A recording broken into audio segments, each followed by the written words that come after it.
অপু সরকারি চাকরির পরীক্ষা দিতে গেছে কলকাতায়।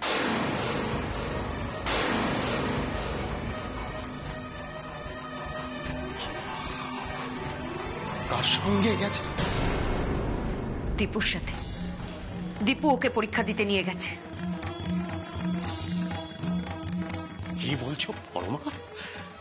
তুমি সব জানতে? সব জানতে? তুমি জানতে? আমি দীপুকে বলেছি অপুকে পরীক্ষা দিতে নিয়ে যেতে। পরমা, মা হয়ে তুমি মেয়েটার এত বড় সর্বনাশ করলে? এত বড় সর্বনাশ করিনি গো, আমি মেয়েটার কোনো সর্বনাশ করিনি। আমি আমাদের মেয়েটাকে বাঁচিয়ে দিয়েছি, না হলে যে আমাদের মেয়েটা গুমড়ে গুমড়ে মরে যেত। ছি ছি ছি ছি ছি। নিজেই নিজের মেয়েকে পালানোর ব্যবস্থা করে দিয়েছেন। বাহ! দেখেছিস, এই মেয়ের রূপ দেখে তো পছন্দ করেছিলিস, দেখেছিস পালিয়ে গেছে, মেয়েটা পালিয়ে গেছে। এই বিয়ের জন্য আমার যা যা খরচ হয়েছে সব আপনাকে দিতে হবে, সব।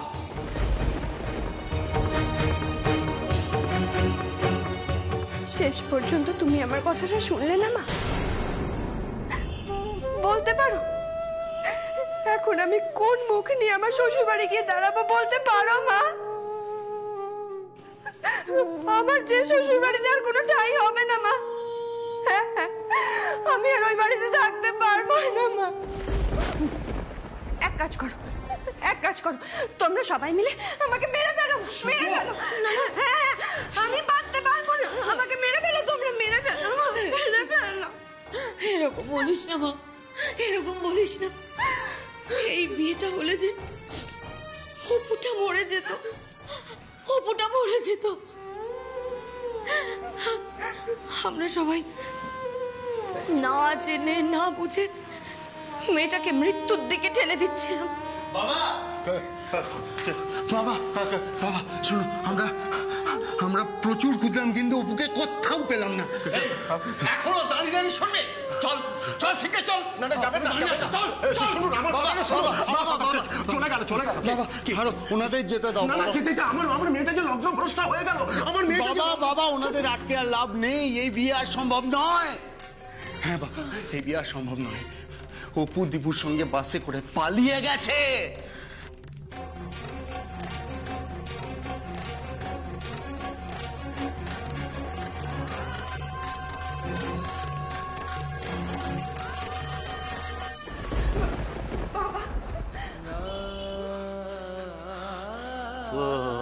তোর মা সব জানে, সব জানে, আমাকে কিচ্ছু বলেনি। পরমা, বলতে পারো, কেউ আমাকে বলে দিতে পারো আমি কি করে মানুষের সামনে গিয়ে এবার দাঁড়াবো? আমি সুপুর শ্বশুর বাড়িতে যাব কি করে? আমি ওর শ্বশুর শাশুড়ি এদের সামনে গিয়ে আমি কি করে দাঁড়াবো? মুখাবে কি হবো কি করে? পরমা আমাকে, এ ভারী অন্যায়, এ ভারী অন্যায়, ভারী অন্যায়। না, দীপু কোনো অন্যায় করেনি। দীপু আমার মেয়েটার প্রাণ বাঁচিয়েছে। হ্যাঁ, দীপু আমার মেয়েটার প্রাণ বাঁচিয়েছে। আমি ওকে প্রাণ ভরে আশীর্বাদ করি, প্রাণ ভরে ওকে আশীর্বাদ করি।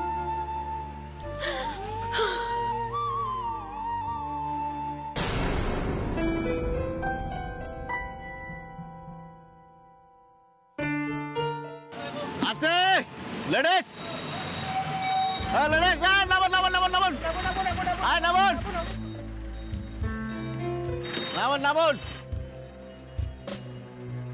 নামুন, আসুন আসুন, দেখে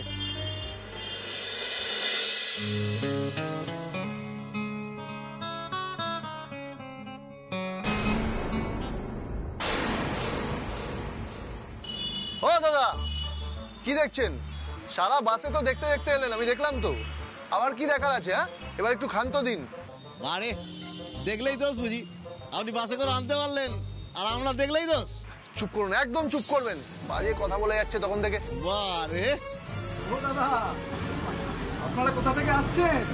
কেন বলুন তো দাদা? না মানে এত রাতে কনের সাজে এক মহিলাকে নিয়ে বাস থেকে নামছেন, গা ভর্তি গয়না। আচ্ছা, উনি কি আপনার বউ? না, সিঁথিতে তো সিঁদুর নেই। আচ্ছা, উনি কে? আমার বন্ধু হয়। বন্ধুরা তো কিছু না, আপনাকে টুপি পড়াচ্ছে। আরে বাবা, ওই বন্ধু হলে কেউ আপনি আগে এসব করে কথা বলে? ওরা কোত্থেকে এসেছে আমি সব দেখেছি। আরে বাবা, ওরা কলকাতা পালিয়ে এসছে বিয়ে করে বলে। ওই সিনেমা সিরিয়ালে যেমন হয়, দেখেননি? এই যে দাদা, আপনি খুব বেশি কথা বলছেন। হ্যাঁ, চুপ করুন তো আপনি। ও, আপনারা পালিয়ে আসতে পারেন আর আমরা বললেই দোষ? হ্যাঁ, উনি তো ঠিকই বলেছেন। হ্যাঁ, যেরকম সিনেমা সিরিয়ালে দেখায় আর কি, যে ছাদনাতলা থেকে প্রেমিকের সাথে পালিয়ে গেছে, সেই কেস মনে হচ্ছে। আপনি এত ভাবেন কেন বলুন তো দাদা? একটু কম চাপ নিন। হ্যাঁ, এত ভাববেন না। আর শুনুন, ওই বাংলা সিরিয়াল সিনেমাতে না অনেক ভালো ভালো জিনিসও শেখার থাকে, সেগুলো শিখবেন, বুঝলেন? ভালো থাকবেন। অপু, চলুন চলুন চলুন।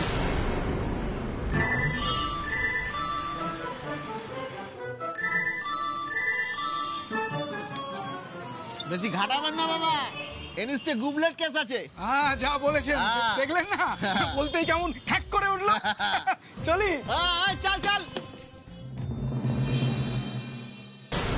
দীপু, দীপু রে, ও দীপু, আমার দীপু কোথায়? কোথায় আমার দীপু? ও আমার দীপুকে এনে দাও। আমার দীপু,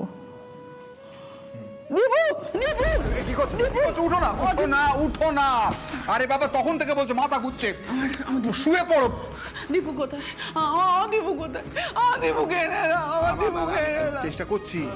আমার দীপুকে ছাড়া আমি আর বাঁচবো না। একটু শান্ত হও না, আমি আর সহ্য করতে পারছি না। বলা একটু শান্ত হও। আমার দীপু। হ্যাঁ গো, হ্যাঁ গো, ওই মেয়েটাকে আমার দীপুকে ফুসলিয়ে নিয়ে চলে গেল নাকি বলো তো? আমার দীপুকে তো বাঁচতে দেবে না। দীপু মেয়েটাকে বিয়ে করে নেবে না তো? কি যাতা বলছো অবলা? আমাদের সন্তান দীপু কখনো তোমার অনুমতি ছাড়া কোনোদিন কোনো কাজ করেছে? করেনি, কোনোদিন করেনি। কিন্তু আমার দীপু রক্ষী দেন আমি জানি, কিন্তু আজকে তো করলো।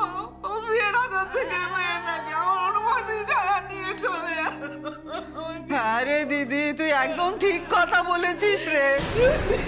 এখনো আমার মনে হচ্ছে তুই একদম ঠিক কথা বলেছিস।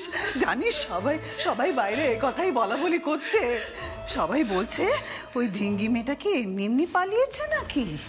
এর পেছনে নিশ্চয়ই অনেক প্ল্যানিং ছিল, ছক ছক কষা ছিল, বুঝেছিস? আমি কিচ্ছু জানি না, কিচ্ছু না। আমার দীপু যদি অপুকে বিয়ে করে আমি কিছুতেই মেনে নেবো না, কিছুতেই না। না না, একদম মেনে নিবি না, কিছুতেই মেনে নিবি না। যে মেয়ে নিজের বাপ মায়ের হতে পারলো না, সে কারোর হতে পারে না রে দিদি, কারোর হতে পারে না। যদি বাপ মায়ের কথা ভাবতো, তাহলে কি এভাবে কনের সাজে ছাদনাতলা থেকে পালিয়ে যেতে পারতো বল? বাপ মা এত ভালো বাড়ি দেখে ভালো ঘরে বিয়ে দিচ্ছে, কোথায় আহ্লাদে আটখানা হয়ে বিয়ে করে ঘর কন্যা করবি তা না, তুই পালিয়ে গেলি। অসভ্য মেয়ে কোথাকার। আর পালালি তো পালালি, আমাদের বাড়ির ছেলেকে নিয়ে পালালি কেন রে, কেন? আমরা কি দোষ করেছিলাম, কি ক্ষতি করেছিলাম? ও যদি, যদি এবার কি হবে, যদি দীপুর কি হবে, যদি কি বলবো বল দিদি, আমি কি বলি বল? আমি তো প্রথম থেকে ওই মেয়েটাকে নিয়ে তোকে সাবধান করেছিলাম রে। আমি তো বুঝতে পেরেছিলাম ওই মেয়েটার আমাদের দীপুর দিকে নজর। ওই মেয়েটার কি আর চাকরি করা বর পোষায়? আমাদের বাড়ির ব্যবসা পাতি, থাকা খাওয়া, এত বৈভব সব দেখে নিয়েছিল তো, সেগুলোই তো পছন্দ হয়েছিল। সেজন্যই তো দীপুকে পাকড়াও করেছিল। পাকড়াও কবড়াও বললেই হলো? হ্যাঁ, পাকড়াও করেছিল, আমি এমনি এমনি ছেড়ে দেবো না। আমি কিছুতেই ছেড়ে দেবো না, কিছুতেই না। ওই মেয়েকে আমি কিছুতেই মেনে নেবো না, কিছুতেই না। কেন মেনে নিবি? কিছুতেই মানবি না, একেবারে ছেড়ে দিবি না। চুপ করো, দোহাই তোমার, তুমি একটু চুপ করো ছোট, তোমার বিষ মুখটা বন্ধ রাখো। দেখতে পাচ্ছ মানুষটা অসুস্থ হয়ে পড়ছে, তখন থেকে উস্কে যাচ্ছে, উস্কে যাচ্ছে। কি উস্কে যাচ্ছে, কি উস্কে যাচ্ছে বলছে? আমি কি বাচ্চা মেয়ে কিছু বুঝি না নাকি? আমার দীপুকে দিয়েছে। তুমি দীপুকে ফোন করো, এখনই ফোন আমি কি ফোন করিনি, ফোন পাচ্ছি না। উফ বাবা দিদি, তুই বুঝতে পারছিস না কেন? এখন ফোন করে কি লাভ বল? তুই ফোন করলে তো দীপু কি ফোন ধরবে? আর দীপু যদি ফোন ধরতেও চায়, ওই মেয়েটা কি দীপুকে ফোন করতে দেবে? ফোন ধরতে দেবে কি বল? দেবে না না? না দেবে না তো, কিছুতেই দেবে না। আমি ওই মেয়েটাকে হাড়ে হাড়ে চিনি রে দিদি। ওরাও আমাকে চেনে না। আমি অপুকে কিছুতেই মেনে নেবো না, কিছুতেই না। তোমরা দাঁড়িয়ে থাকো, ঘরে বসে থাকো, আমি থাকবো না। আমি দীপুকে খুঁজতে যাবো, আমি যেখানে পাবো দীপুকে। আমি দীপুকে খুঁজবো। আরে আমার কথাটা শুনি, তুমি এরকম পাগলের মতো কান্নাকাটি করলে হবে? তুমি এখন এখন কোথায় দীপুকে খুঁজবে বলো তো? এই তো আমি বাড়ি থেকে শুনে এলাম দীপু নাকি অপুকে নিয়ে কলকাতার বাসে উঠেছে। হ্যাঁ, এতক্ষণে দেখো কি ওরা কলকাতায় হয়তো প্রায় পৌঁছেও গেছে। বাবা বাবা কি করবো বলো তো, মানে কি করণীয় এখন? আমরা কি আজকে রাতেই চলে যাবো, না আজকে রাতে এখানে থেকে কালকে যাবো? কিছু বুঝতে পারছি না। আচ্ছা তোর কি মাথা খারাপ হয়ে গেছে? এত কিছু হওয়ার পর তুই বলছিস আমরা এখানে থাকবো? তোর কি মান সম্মান বোধ নেই নাকি? আমরা কিছুতেই এখানে থাকবো না, এক্ষুনি এখান থেকে যাবো। যদি দরকার হয়, যদি দীপুকে ফোনে না পাস, ওকে মেসেজ করে বলে দে ও যেন বাড়ি ফিরে আসে তাড়াতাড়ি। কিন্তু আমরা আর এখানে থাকবো না, এক্ষুনি যাবো। বলছি মা, বাবা, মাসিমণি, অনেক তো রাত হয়ে গেল। দয়া করে যদি আপনারা অন্তত কিছু মুখে দিতেন। একটা কথা বলবে না তুমি, একটা কথাও বলবে না। আমাদের মুখ পুড়িয়ে এখন মুখে তোলার কথা বলতে এসেছে। নাটক করছেন একা। নিজের বোনকে প্রশ্রয় দিয়েছিলে কেন? তখন মনে ছিল না? যখন দীপুর ঘরে বোনকে লুকিয়ে রেখেছিলে তখন বলনি কেন? আমার দীপুকে বারণ করনি কেন তখন? কোনোদিনও ক্ষমা করবো না, কোনোদিনও না। কঠিন শাস্তি দেবো তোমাকে, আমি কঠিন শাস্তি দেবো। শাস্তি? হ্যাঁ, শাস্তি, শাস্তি দেব। তোমাকে আমি ত্যায্য করলাম।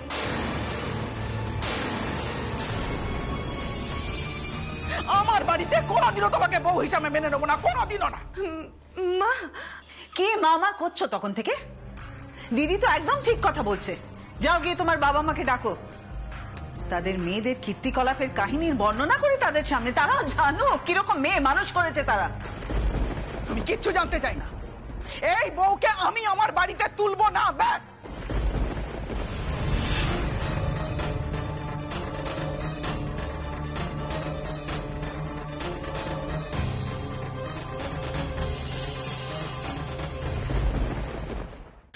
বিয়ান, এসব কথা বলবেন না, আমি হাত জোর করছি আপনার কাছে, এসব কথা বলবেন না। দেখুন, এতে সুপুর কোনো দোষ নেই, ও সম্পূর্ণ নির্দোষ। ওদের দু বোনের মধ্যে এসব নিয়ে কোনো আলোচনা হয়নি, আমি দায়িত্ব নিয়ে বলছি। আর তাছাড়া আমার ছোট মেয়েকে তো আমি চিনি।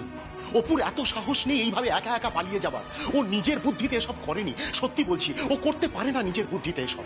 না, কি বলতে চাইছেন আপনি? আমাদের দীপু আপনার মেয়েকে উস্কে নিয়ে গেছে? না না না, ছি ছি ছি, আমি সে কথা বলছি না। ছি ছি। দীপু উস্কায়নি। দীপু যা করেছে অপুর ভালোর জন্যই করেছে। অপুর ভবিষ্যতের কথা ভেবে ওকে পরীক্ষা দেওয়াতে নিয়ে গেছে।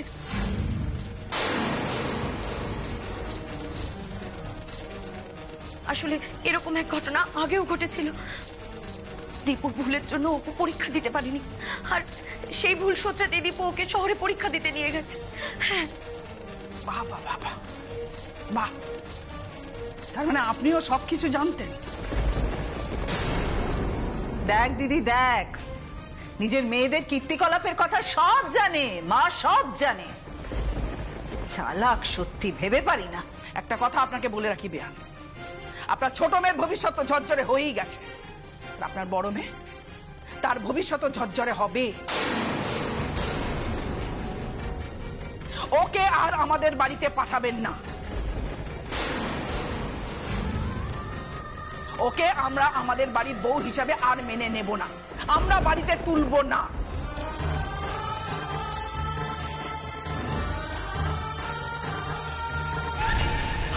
না না, ছি ছি, এসব কথা বলবেন না বিয়ান। আমি যখন একবার বলেছি সেটাই আমার শেষ কথা। আমি যখন বলেছি আপনার বড় মেয়েকে ঘরে তুলবো না, তখন তুলবো না। তুমি কি কাণ্ডজ্ঞান সব হারিয়েছো অবলা? কি বলছো? কেন সেজ বৌমাকে শাস্তি দেবে? সেজ বৌমার কোনো দোষ নেই। ওর একটাই দোষ বাবা, ও সমস্তটা জানতো কিন্তু চুপ করেছিল। ইভেন ও আমাকে পর্যন্ত কিচ্ছু বলেনি। তুমি ভাবতে পারছো বাবা, কোনো মানুষ এরকম পেটের মধ্যে কথা চেপে রাখতে পারে? বিয়ের পর মেয়েদের একটা বেসিক লয়্যালটি থাকে শ্বশুর বাড়ির প্রতি, ও সেইটুকুও নেই। নিচকে শয়তান সবাই একটা। তুই এইভাবে কথা বলিস না। কি বলছিস? কি কেন বলবো না? ওর বোনের জন্য আজকে আমার বাবা আমাকে কেন অপমানিত হতে হবে? আত্মীয় স্বজনের সামনে কেন হেনস্থা হতে হবে? আরে এতে তো মেসোমশাই মাসিমারও যথেষ্ট অপমান হয়েছে।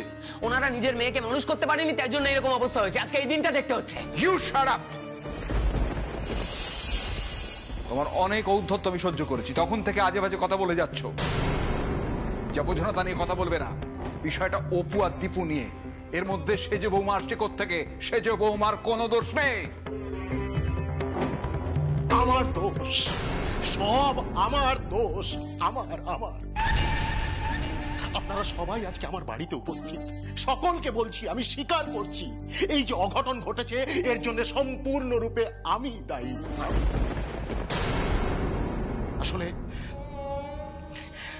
আসলে আমার অপুটা না ছোটবেলা থেকে, একেবারে শিশুকাল থেকে না, ওর দু চোখে স্বপ্ন ও অনেক বড় হবে, অনেক বড় হবে। ও প্রচুর পড়াশোনা করবে, পড়াশোনা করে একটা চাকরি করবে। হ্যাঁ, চাকরি করে ওর বাবার পাশে দাঁড়াবে, পরিবারের পাশে দাঁড়াবে, এইরকম একটা স্বপ্ন। কিন্তু আমি ওর সেই হতভাগ্য বাবা, যে ওর এই স্বপ্নের কোনোদিন কোনো মূল্য দেয়নি। আমি বোঝবারই চেষ্টা করিনি কখনো। ওর এই স্বপ্নগুলোর বাস্তবে রূপ দেবার কোনো চেষ্টা কোনোদিন করিনি। আজ আমি স্বীকার করছি আপনাদের সবার সামনে, আমি বাবা হয়ে নিজের মেয়ের স্বপ্নের কোনো মূল্য দিইনি। কিন্তু বেয়াই মশাই, আপনাদের দীপু, হ্যাঁ বেয়ান, আপনাদের দীপু আমার মেয়ের সেই স্বপ্নকে মূল্য দিয়েছে। হ্যাঁ, আজকে একটা অঘটন ঘটে গেছে, আমি মানছি, তার জন্য অনেক অনেক ক্ষতি হয়ে গেছে, তার জন্য খুব অপরাধ বোধ হচ্ছে আমার, সত্যি বলছি। কিন্তু বিশ্বাস করুন, আমার অপু যে স্বপ্ন পূরণ করতে গেছে, এইটা ভেবে না আজ আমার মনের কোথাও খুব শান্তি পাচ্ছি আমি। বিশ্বাস করুন, বাবা হিসেবে না আমার খুব গর্ব হচ্ছে, আমার ভীষণ আনন্দ হচ্ছে বিহাই মশাই, আর খুব শান্তি পাচ্ছি। আমার না হাউ করে কাঁদতে ইচ্ছে করছে, খুব শান্তি পাচ্ছি আমি, খুব শান্তি পাচ্ছি। বাহ, দারুণ। আপনার কিসের জন্য শান্তি হচ্ছে? আপনার মেয়ে পরীক্ষা দিতে গেছে বলে আপনার শান্তি হচ্ছে, নাকি আপনার মেয়ে দীপুর সঙ্গে পরীক্ষা দিতে গেছে সেজন্য আপনার শান্তি হচ্ছে? কিসের জন্য শান্তি হচ্ছে বলুন তো? মানে আপনার মেয়ে যে দীপুর সঙ্গে পরীক্ষা দিতে গেছে, এই বদনাম রটিয়ে যদি দীপুর ঘাড়ে আপনার ওই ধিঙ্গি মেয়েটাকে চাপিয়ে দেওয়া যায়, তাহলে তো কোনো কথাই নেই।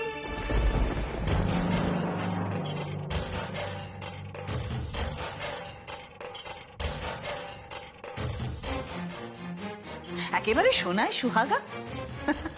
আপনার দুই মেয়ে রাজরানী হয়ে থাকবে, তাই না? তাহলে চিন্তা কিসের?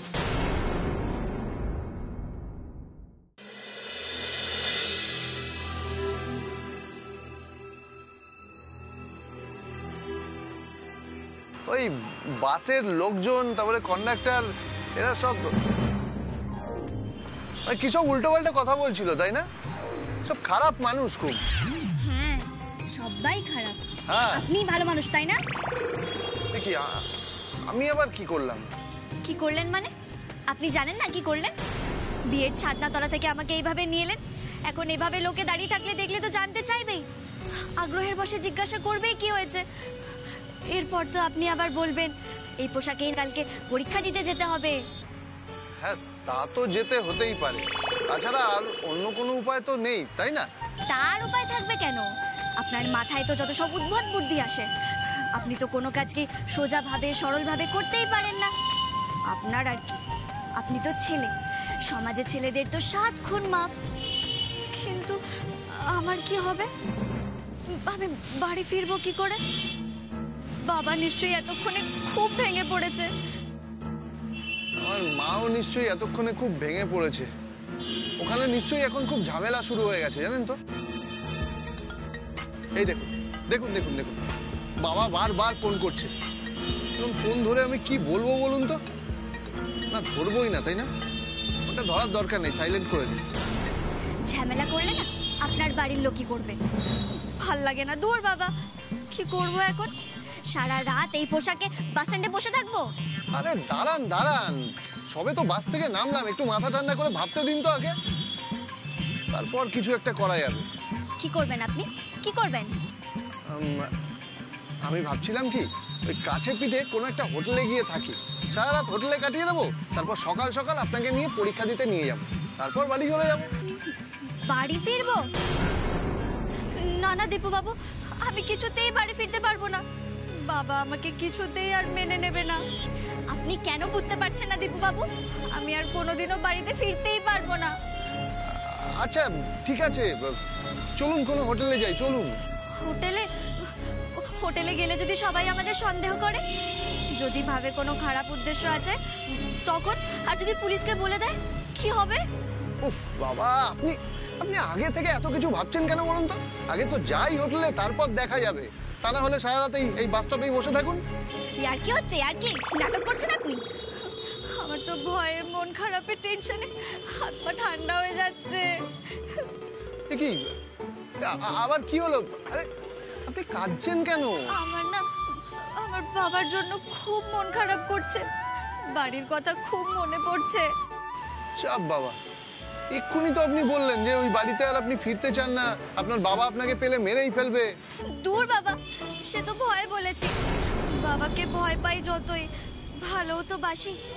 প্রত্যেকটা মেয়ে তার বাবাকে সব থেকে বেশি ভালোবাসে, আমিও তাই। তাই এখন আমার বাবার জন্য খুব মন খারাপ করছে, খুব কান্না পাচ্ছে। অপু, আপনার এই সারল্য, এই অকপট কথাবার্তা বারবার আমার মন ছুঁয়ে যায়।